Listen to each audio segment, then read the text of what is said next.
How to create thumbnail in KineMaster. For this, all you have to do is go to Google and search for thumbnail background. Now once you search for thumbnail background, you will get tons of background here. Choose from here the one you would like. Now once you choose it, long press on it and tap on save to photos. Now it will be automatically saved to your camera roll.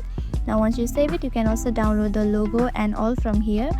Once you download it, go back to KineMaster. Now once you go to KineMaster, tap on media and tap on all and tap on the thumbnail you just downloaded it. Now once you tap on it, you will be getting it on your screen right here. Now all you need to do is tap on layer and type in the text.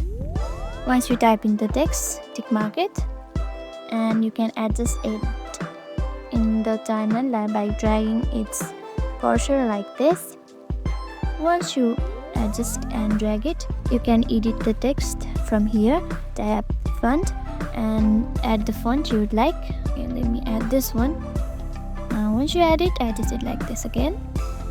You can also change its color. Tap on color and change its color from here. Now once you change it, you can edit its blending like this. You can add shadows to it like this.